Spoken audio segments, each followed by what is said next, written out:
Sebelum lanjut nonton, jangan lupa klik tombol subscribe dan bunyikan loncengnya.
Assalamualaikum warahmatullahi wabarakatuh. Innal hamdalillah nahmaduhu wa nasta'inuhu wa nastaghfiruh wa na'udzu billahi min syururi anfusina wa min sayyiati a'malina may yahdihillahu fala mudhillalah wa may yudhlil fala hadiyalah. Asyhadu an la ilaha illallah wa asyhadu anna Muhammadan abduhu wa rasuluhu la nabiyya ba'dah. Allahumma sholli ala sayyidina Muhammad wa ala ali sayyidina Muhammad kama shallaita ala sayyidina Ibrahim wa ala ali sayyidina Ibrahim wa barik ala sayyidina Muhammad wa ala ali sayyidina Muhammad kama barakta ala sayyidina Ibrahim wa ala ali sayyidina Ibrahim fil alamin innaka Hamidum Majid. Qala rabbi shrahli sadri wa yassir li amri wahlul 'uqdatam min lisani yafqahu qawli. Amma ba'd. Yang saya hormati Bapak Ketua DKM Masjid Jami Darussalam, alhamdulillah ada di sekeliling kita semua, dan yang saya hormati Dewan Asatidz, Ustadz Nawa, Ustadz Husni dan yang lainnya. Dan yang saya hormati Bapak Ketua RT Blok A, B, C, dan D. Dan juga yang saya hormati Bapak Ardi selaku Sohibul Bait, alhamdulillah telah menyediakan tempat dan hidangan buat kita malam ini.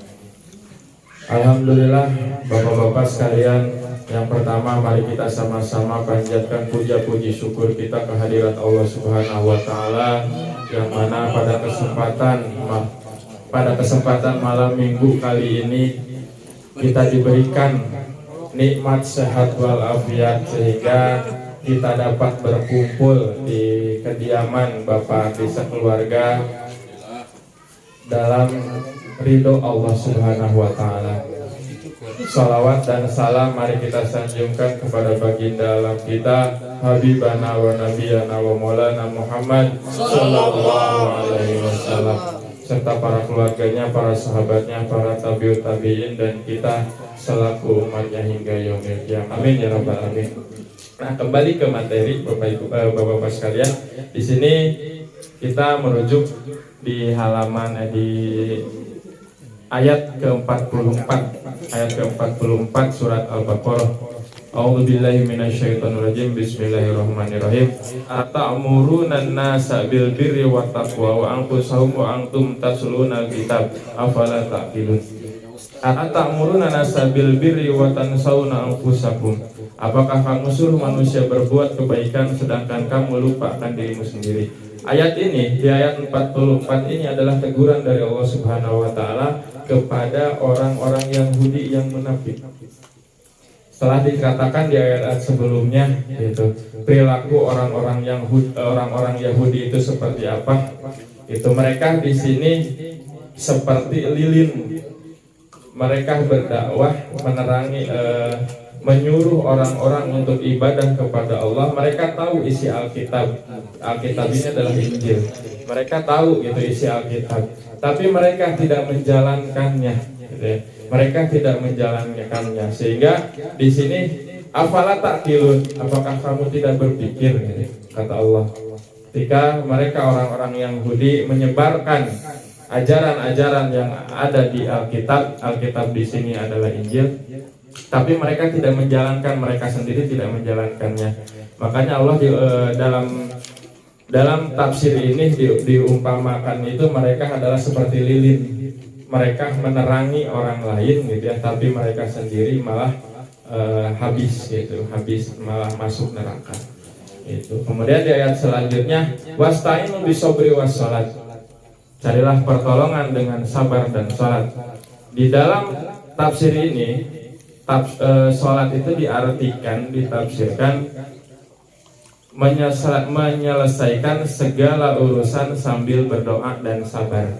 Semua cobaan, semua urusan datang dari Allah Subhanahu wa Ta'ala.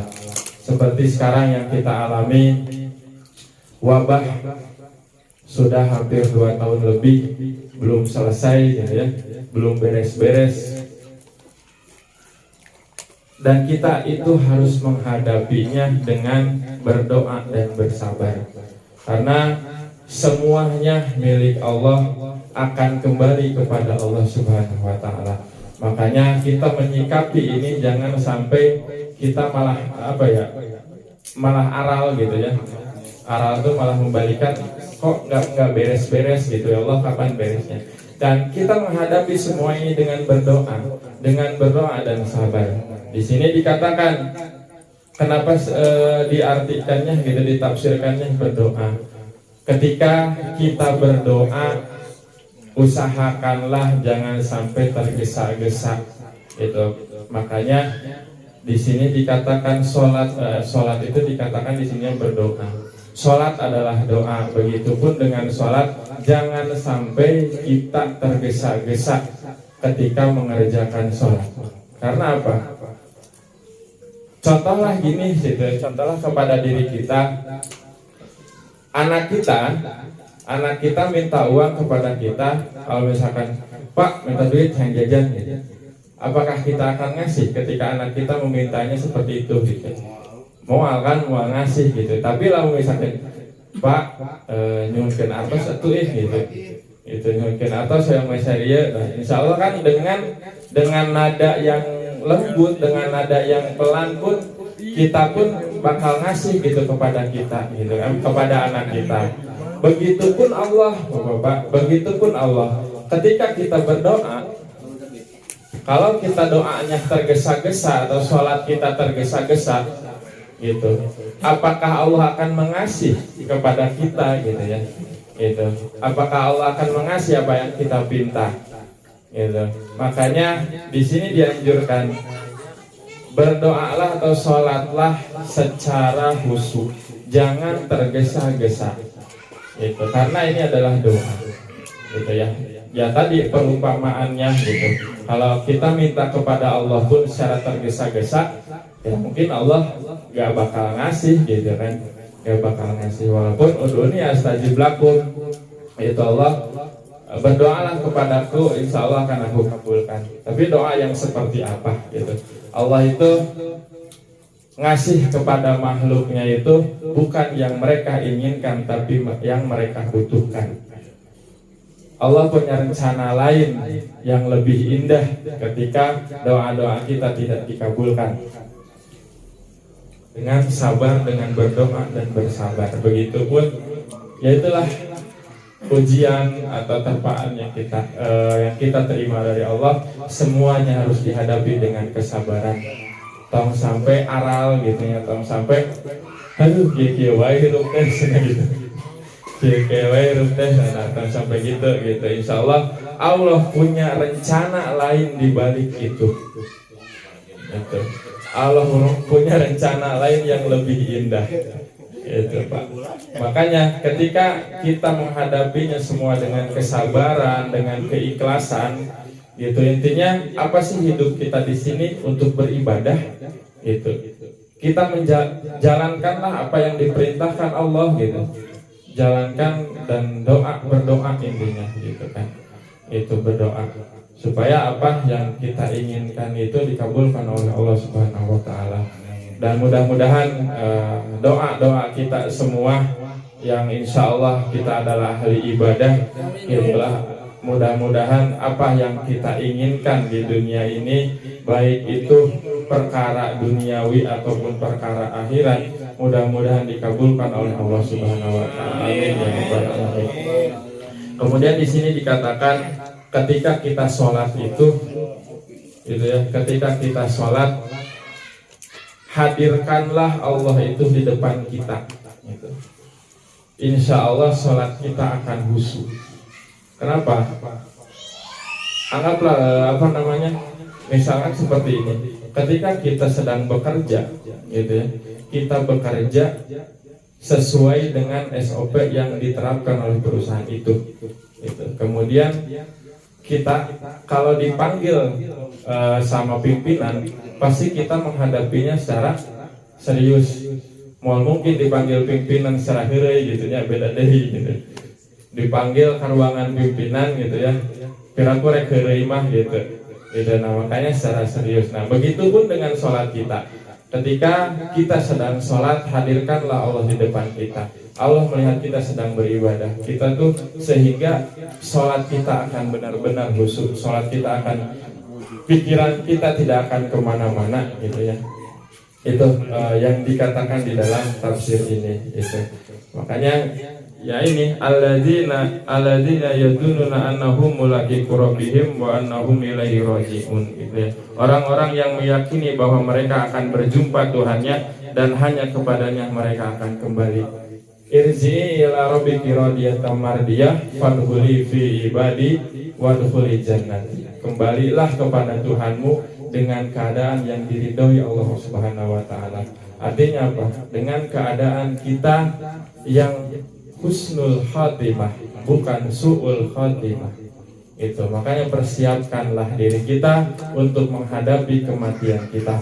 Gak tahu hari ini, gak tahu besok, gak tahu tahun depan, kematian pasti akan menghampiri kita semua.